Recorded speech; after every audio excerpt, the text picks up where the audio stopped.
Yang kami hormati dan kami banggakan teman-teman kelas PBSI A2. Puji syukur kehadirat Allah Subhanahu wa taala yang telah memberikan nikmat luar biasa untuk kita semua, dan tidak lupa sholawat beserta salam semoga tetap tercurah limpahkan kepada Nabi kita, Nabi besar Muhammad SAW. Pagi ini saya Cynthia Rahmawati yang akan berperan sebagai moderator, dan topik yang akan kita bahas di diskusi kali ini adalah tentang transkripsi fonetis. Sebelumnya, izinkan saya untuk memperkenalkan kelompok saya yang hadir di sebelah kiri saya. Ada Kang Yudis, Kang Syahril, dan Teh Putri, dan yang terakhir Teh Firly. Berikut rangkaian diskusi pada pagi hari ini, diantaranya pembukaan, pemaparan materi, sesi diskusi, kesimpulan, dan penutup. Teman-teman yang saya hormati, kita akan membuka sesi diskusi ini dengan mengucapkan bismillah. Bismillahirrahmanirrahim. Nah, lanjut ya. Di sini saya mempunyai beberapa pertanyaan untuk Akang Teteh mengenai materi transkripsi fonetis. Apa sih fonetis itu? Terima kasih atas pertanyaannya, Cynthia. Saya di sini akan menjelaskan tentang transkripsi fonetis. Transkripsi fonetis adalah perekangan bunyi dalam bentuk lambang tulis, lambang bunyi atau lambang fonetis. Fonetik simbol yang sering dipakai adalah lambang bunyi yang diterapkan oleh The International Phonetic Association, yaitu persatuan para guru bahasa yang berdiri sejak akhir abad ke-19, yang didirikan untuk mempopulerkan metode baru dalam pengajaran bahasa yang lebih menekankan pada pengajaran bangsa besar. Baik, terima kasih Teh Firly. Dan pertanyaan kedua, bagaimana sih contoh kalimat fonetis itu? Ejaan fonetis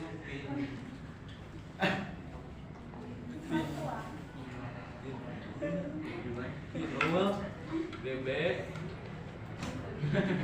pojok warun sampai. Ejaan fonetis pinggul bebek pojok warun sampai. Baik, terima kasih Kang Syahril. Dan yang ketiga, berapa macam sih transkripsi itu? Ada dua macam transkripsi. Yang pertama yaitu adalah transkripsi fonetis. Mentranskripsikan semua bunyi, baik yang membedakan arti maupun yang tidak. Simbol fonetiknya dituliskan di antara dua kurung siku tegak. Yang kedua, ada transkripsi fonemis. Hanya mentranskripsikan khusus bunyi-bunyi yang mendukung arti saja. Simbol fonetik yang dipakai sama dengan transkripsi fonetis, akan tetapi dituliskan di antara dua garis miring. Terima kasih. Yang keempat, bagaimana pelambangan fonetis menurut IPA? Ya, baik. Terima kasih Teh Cynthia. Pelambangan fonetis menurut IPA itu ada dua. Yang ke satu lambang vokal, yang kedua lambang konsonan. Lambang vokal adalah pelambangan fonetis menurut IPA ya, lambang vokalnya I, misalnya bahasa Jerman wi. Bagaimana? Seperti ketika demi. Yang kedua, yang E, misalnya Jerman mer, artinya lebih. A, misalnya bahasa Inggris back, artinya belakang. D, misalnya bahasa Inggris hot, panas. Lambang konsonannya ada G, misalnya bahasa Inggris get, menerima. I, misalnya bahasa Inggris you, kau. R, misalnya bahasa Inggris rap, ketokan. S, misalnya bahasa Inggris si, melihat. I, misalnya bahasa Prancis duit, tanda tanya ya di sininya. X, misalnya bahasa Jerman atau aduk. B, misalnya bahasa Spanyol saber, bukan. P, dalam bahasa Belanda wik. Ya. Baik, terima kasih. Pertanyaan yang terakhir, perbedaan fonetis dan fonemis. Fonetik adalah bagian fonologi yang mempelajari cara menghasilkan bunyi. bunyi bahasa atau cara suatu bunyi bahasa diproduksi oleh alat ucap manusia, dengan kata lain fonetik. Mempelajari cara kerja organ tubuh manusia, terutama yang berhubungan dengan pengucapan bahasa. Baik, terima kasih untuk kelompok 1 yang telah menjawab pertanyaan saya. Dan teman-teman yang saya hormati, telah kita simak bersama penyampaian materi dari kelompok 1 yang begitu menginspirasi. Dan sekarang kita masuk ke sesi tanya jawab. Nah, baik, siapa di sini yang ingin bertanya? Jadi tadi yang jadi yang dimaksud tadi yang pertama Putri baca itu apa? Perbedaan fonetis sama fonemik. Ya, bisa dijelaskan kenapa harus bahasa Belandanya? Oh ya, itu mah ini. Contoh. Itu mah pelambangan menurut IPA. Karena emang jadi gini, fonetis bahasanya itu jadi biar kita tuh ngerti gitu. Tahu suka nge-translate nggak? Ada Inggrisnya, terus ada cara bacanya. Misalnya English jadi English kan double L. Nah, itu tuh E, I sama G itu tuh kayak cara pengucapannya gitu. Jadi Bisa diulangi yang Bisa. kalau nggak ada tuh ngerti. Apanya yang bilang? Yang tadi yang Kayak lambang. Yang lambang-lambangnya Mana balik? lambang vokal. Ada misalnya tuh bahasa Jerman wi, W I E, artinya bagaimana, seperti, ketika, demi. Jadi maksudnya tuh kalau misalnya kita dengar wi gitu ya, nah bacanya tuh gimana sih? Wi itu wie atau wi gitu. Jadi di sini tuh kan tulisnya wie. Jadi kita kalau misalnya bahasa Jermannya bagaimana tuh berarti wie gitu. Jadi si kan ada di sininya tuh i, misalnya bahasa Jermannya. Nah, jadi si i-nya tuh diperjelas gitu. Wie. Bacanya wi gitu. Ya. Udah jelas? You know? Ada lagi nggak? baik. Ada lagi yang mau bertanya? Apa? Berapa? Ya, pernah. Iya tuh. Izin perkenalkan, nama saya Taufik. Izin bertanya, mengapa transkripsi fonetik diperlukan? Udah itu aja. Terima kasih atas pertanyaannya. Silakan Bapak. Baik, pertanyaan selanjutnya.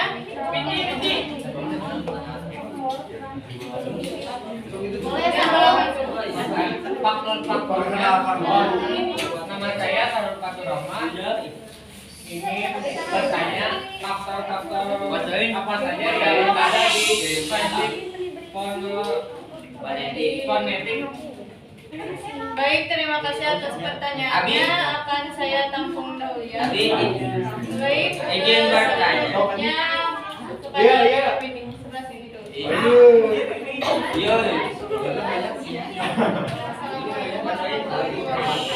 Waalaikumsalam warahmatullahi wabarakatuh.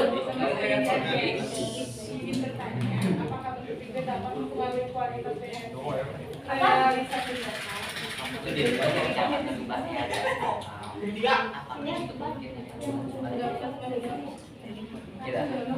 Boleh nanya lagi tidak? Ini jawabannya enggak, karena kan yang bentuk bibir kan kita juga beda-beda ya. Enggak merubah, enggak merubah cara menginjak gitu kan. Ada. Tapi Ada yang juga yang beda. kalau maaf ya kalau yang Apa baru kan ini kan belum. oh iya, kan beda ya. Kalau itu suaranya agak beda, agak gitu.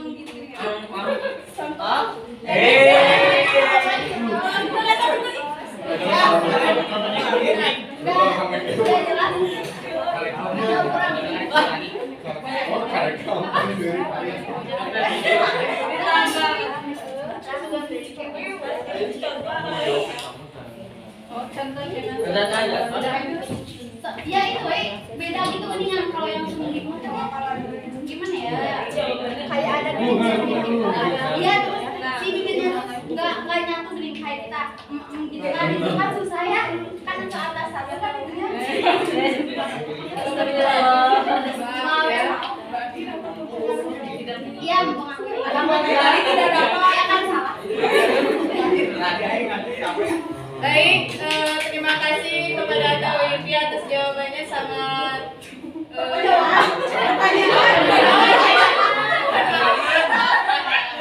Apa-apa namanya juga ikut talk show. Terima kasih atas pertanyaannya ya.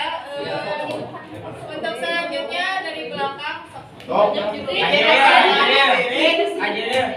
Pelajar tolong berdiri. Ini memperkenalkan diri, nama saya Ahmad Samad Fajar Fadilah. Ini bertanya, apa yang menjadi pembeda antara tulisan fonetis dan fonemis? Terima kasih.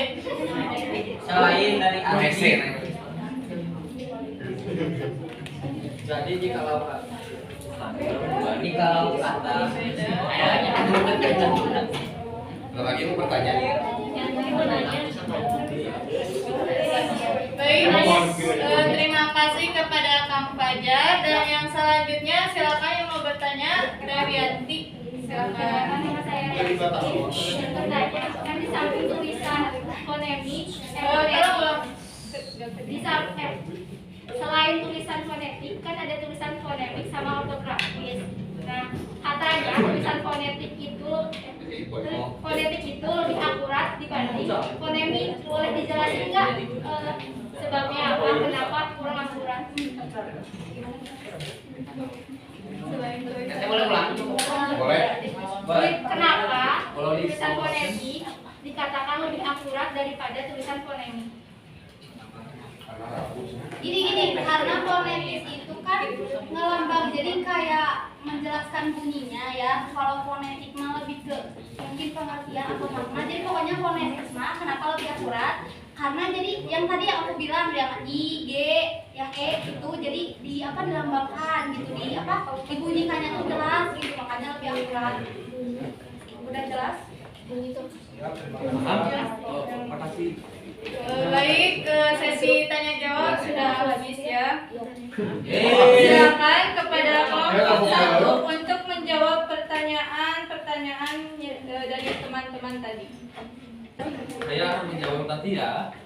Iya. Jadi gini tadi, transkripsi fonetis dapat digunakan sebagai salah satu informasi dan pedoman dalam mengucapkan suatu kata dalam bahasa Indonesia. Publisnya bagus ya kalau dosen. Dengan pelafalan bunyi yang benar. Transkripsi fonetis adalah penulisan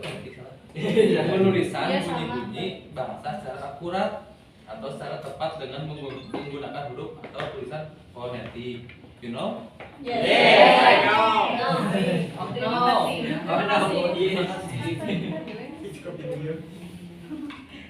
Untuk pertanyaan dari Asahrul, faktor-faktor apa saja yang ada di fonetis? Nah, di fonetis itu tidak ada faktor-faktor, tapi adanya cakupan. Ada artikulatoris, akustik, auditoris, alat ucap dan bicara. Oh gitu. Iya. Jelas. You know? I know. baik, pertanyaan terakhir dari Kang Fajar, apa yang menjadi pembeda fonemis dan fonetik? Ya, jadi saya di sini akan menjawab pertanyaan dari Kang Fajar. Yang menjadi pembeda itu adalah kalau fonetik bagian dari studi linguistik yang mempelajari bunyi bahasa secara umum tanpa memperhatikan makna yang tidak bersifat fungsional kajian bunyi bahasa manapun. Kalau fonemik atau fonemis bagian dari studi linguistik yang mempelajari bahasa tertentu yang memperhatikan perbedaan makna. Bagus ya. Baik, terima kasih kepada kelompok 1 atas jawaban yang begitu luar biasa. Iya.